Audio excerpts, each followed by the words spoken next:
ঘূর্ণিঝড় মান্থার প্রভাবে দক্ষিণ চব্বিশ পরগনায় দুর্যোগ। জেলা জুড়ে শুরু হয়েছে ঝোড়ো হাওয়া ও বৃষ্টি। সুন্দরবন উপকূল অঞ্চলে বৃষ্টি ও হাওয়ার দাপট সবচেয়ে বেশি রয়েছে বলেই জানতে পারা যাচ্ছে। সুন্দরবন উপকূল অঞ্চলে বৃষ্টি এবং ঝোড়ো হাওয়ার দাপটও রয়েছে। জেলা জুড়ে শুরু হয়েছে বৃষ্টি, চাষের ক্ষতির আশঙ্কাও করা হচ্ছে। ঘূর্ণিঝড় মান্থার প্রভাবে দক্ষিণ চব্বিশ পরগনায় দুর্যোগ পরিস্থিতি। জেলা জুড়ে শুরু হয়েছে ঝোড়ো হাওয়া ও বৃষ্টিপাতও। সুন্দরবন উপকূল অঞ্চলে বৃষ্টি ও হাওয়ার দাপটও চলছে একই সঙ্গে। আমরা দেখতে পেয়েছি মন্থার যে প্রভাব, সেই প্রভাব কিন্তু ইতিমধ্যেই যে উপকূলবর্তী অঞ্চলগুলোতে পড়েছে। আমরা বিষয়ের বিস্তারিত জানবো। আমাদের সঙ্গে এই মুহূর্তে নামখানা থেকে সরাসরি রয়েছেন প্রতিনিধি কোয়েল মণ্ডল। কোয়েল, মন্থার যে প্রভাব আমরা গতকাল থেকেই কিন্তু দেখেছি এবং সেই প্রভাব আজ বঙ্গের উপর, স্পেশালি নামখানার উপর আজ ঠিক কি পড়েছে, আবহাওয়ার কি পরিস্থিতি জানবো। একদমই স্বর্ণালী, দেখো গতকাল আমরা যেমনটা দেখেছি ঘড়ির কাঁটায় সন্ধ্যে 7টা পেরোনোর পর থেকে এই যে শক্তিশালী ঘূর্ণিঝড় মান্থা সে অন্ধ্রপ্রদেশের উপকূলে একেবারে প্রবল গতিতে ল্যান্ডফল প্রক্রিয়া শুরু করেছিল। প্রায় 4 থেকে 4.5 ঘন্টা ধরে সেই ল্যান্ডফল প্রক্রিয়া চলে এবং একেবারেই আজ থেকে কিন্তু এই যে ঘূর্ণিঝড় মান্থা তার যথেষ্ট প্রভাব বঙ্গে পড়বে বলে আগেভাগেই জানিয়েছিল আলিপুর আবহাওয়া দপ্তর, বিশেষ করে উপকূলবর্তী অংশ সংলগ্ন জেলাগুলিতে। একেবারেই গতকাল গভীর রাত বাড়ার সাথে সাথেই কিন্তু দুর্যোগ বাড়তে শুরু করেছে দক্ষিণ চব্বিশ পরগনা জেলা জুড়ে। রাত যত বেড়েছে বৃষ্টির পরিমাণ এবং হাওয়ার দাপট।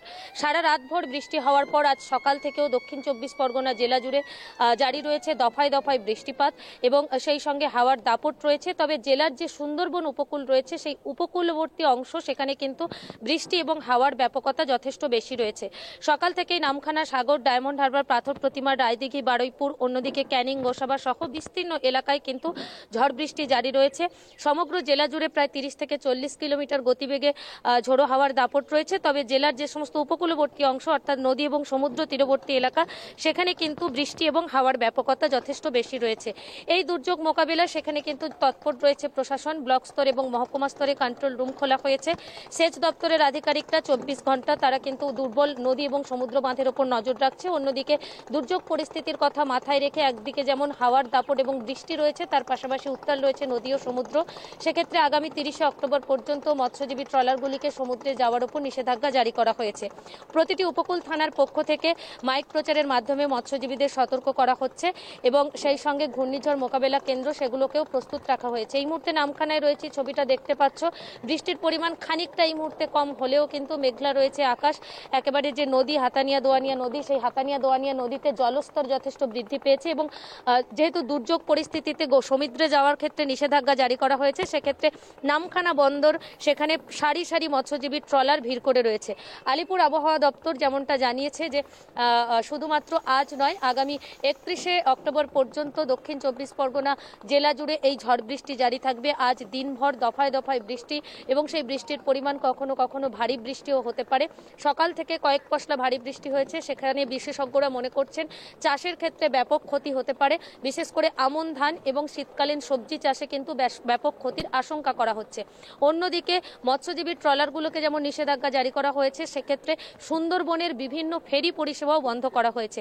একটু দেখানোর চেষ্টা করব। এই মুহূর্তে আমি নামখানা ঘাটে রয়েছি। একদম সারি সারি লঞ্চ বাঁধা রয়েছে মোটা কাছি দিয়ে শক্ত করে ভেসেল ঘাটের সঙ্গে এবং গতকাল থেকে এই যে লঞ্চ পরিষেবা অর্থাৎ এই ঘাট থেকে সাগরের উদ্দেশ্যে বেনুবন এবং মৌসুমী দ্বীপে যায় সেই সমস্ত লঞ্চ পরিষেবা বা ফেরি পরিষেবা সেগুলোকেও কিন্তু বন্ধ রাখা হয়েছে।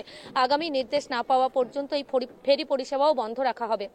আলিপুর আবহাওয়া দপ্তর যেমনটা জানাচ্ছে, আজ দিনভর এবং আগামী 31শে অক্টোবর পর্যন্ত দক্ষিণ চব্বিশ পরগনা জেলায় এই মান্থার প্রভাবে ঝড় বৃষ্টি বজায় থাকবে, উত্তাল থাকবে নদী এবং সমুদ্র। সতর্ক থাকতে বলা হয়েছে উপকূলের বাসিন্দাদের, সতর্ক করা হচ্ছে মৎস্যজীবীদের। ধন্যবাদ তোমায়। আমরা কথা বলছিলাম, আমাদের সঙ্গে সরাসরি নামখানা থেকে ছিলেন প্রতিনিধি কোয়েল মণ্ডল।